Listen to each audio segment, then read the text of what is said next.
Ви благодарам, подпредседателе, почитувана македонска јавност. Добро е што денеска министерот за транспорт господинот Бочварски се охрабри да присуствува на пленарна седница, на која што како точка на дневен ред имаме еден од 5 закони кои што се предложени од страна на владата, избегнувајќи ги сите деловнички процедури,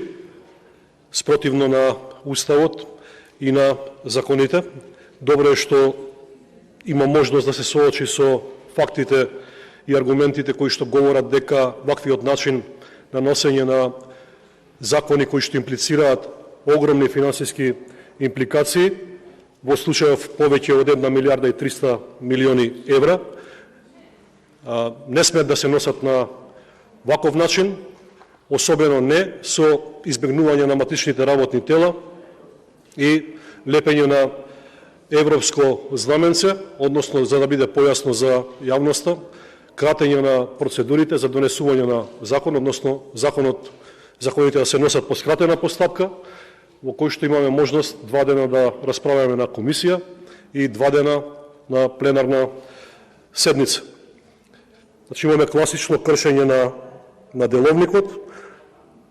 поточно на членот 135, затоа што кога се поднесува закон кој што треба да се усогласи со европските регулативи, потребно е да се наведе изворниот акт на Европската унија со полн назив, како и да постои изјава за усогласеност. Исто така потребно е јасно наведување на правниот акт на кој се однесува извршеното усогласување. Тоа го немаме во предложените закони, имаме празни кореспондентни табели, без ниту еден збор напишан во нив, па дури стравот на предлагачите оди дотаму да во еден дел имаме и само подпис на кореспондентни табели, каде што нема име и презиме, но еден ден ќе се утврди кој стои позади овие подписи, ќе си понесе соодветна одговорност. И добро е, повторно ќе кажам, што министерот за транспорт е присутен тука. Видовме дека пред 3 дена беше во Црна Гора, каде што успеа, односно се обиде на некој начин да се испере од одговорноста и да докаже дека коридорите 8 и 10D се дел од европската мрежа, но и сето тоа е неуспешно, затоа што беше демонтиран и од медиумите и од експертската јавност. Оно што можам да го констатирам е дека продолжува распродавањето на интересите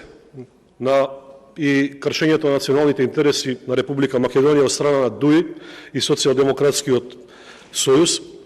Обидот да еден договор кој што е таен, нетранспарентен и за кој што ние како пратеници, ниту пак стручната јавност немаме информации за неговата содржина, да се покрие со носење на законски решенија во скратена постапка и тоа, како што кажа, преку 5 закони во кои што овој пат како предлагачи се јавуваат министри и заменици министри. Ние бараме од владата јавно да го објави договорот, кој што граѓаните имаат право да го видат и да бидат сведоци на неговата содржина, односно на обврските кои што ги преземаме како држава, затоа што, како што кажав, има финансиски импликации од овој договор. Национален интерес е да се почитуваат одлуките исто така и на Уставниот суд, која што одлука ја поништи одредбата од Законот за работни односи, односно од договорот, од законот, од специјалниот закон со кој што требаше да се зголеми работното време на работниците. Наш интерес е граѓаните да не плаќаат 5 пати повисоки суми за патишта, кои што можат да бидат изградени со помалку пари. Очигледно е дека немате намера да ги повлечете овие закони и да одите до крај. Тоа останува на вас, но треба да ја следите реакцијата на стручната јавност, реакцијата на Европската унија, која што изрично вели дека постапувате спротивно на процедурите и дека носењето на вакви закони со европско знаменце не смее да се случува во една демократска држава. Покрај тоа што ги девалвирате работниците со предлогот на измените на Законот за работни односи, сега продолжувате и со заобиколување на процедури, односно доведување во монополистичка позиција на изведувачот кој што треба да учествува во изградба на дел од коридорите 8 и 10Д, односно, за да бидам појасен за јавноста, процедури кои што важат за сите домашни и странски изведувачи во Република Македонија, овој пат се заобиколуваат, давајќи можност на монополистичко, пак ќе повторам, однесување на конзорциумот Бехтел и ЕНКА, при тоа не водејќи се сметка за позитивните законски регулативи кои што точно ги уредуваат работите од урбанистичко планирање и законот за градење. Она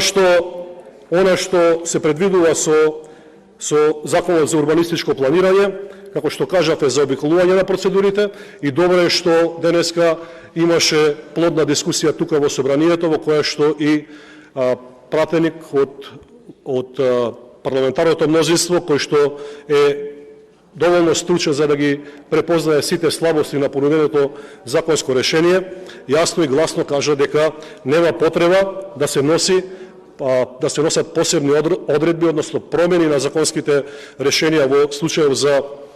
урбанистичко планирање, само за да се обезбеди да се врши изградба на овие делови од коридорите. Инаку со измените кои што се предвидуваат, значи во член 1 со предлог на законот се дефинираат градби од стратешки интерес и тука се вели дека тоа се државни патишта, железнички пруги, магистрални гасоводи, како и други градби од јавен интерес кои се реализираат како стратешки инвестициони проекти. Со предлогот на законот во член 2 се предвидува за ист плански опфат за кој веќе биле издадени услови за планирање на просторот, доколку донесувачот ги измени целите и наменската употреба на земјиштето во планската, односно проектната програма за урбанистичкиот план, односно проект во однос на претходната, органот на државна управа надлежен за вршење на работите од областа на просторно планирање да издаде потврда за важноста на издадените услови за планирање на просторот, додека е во сила просторниот план врз основа на кој се издадени истите. Се работи за просто заобиколување на процедурите, што во случајов и представува основа за поведување на постапки од страна на Државната комисија за спречување на корупција и на јавното обвинителство. Се надевам дека постапките кои што се поведени ќе бидат доведени до крај и дека еден ден ќе има одговорност за сите овие прекршувања на законите, подпишување на штетни договори кои што ќе значат сериозно оштетување на домашниот буџет. Благодарам.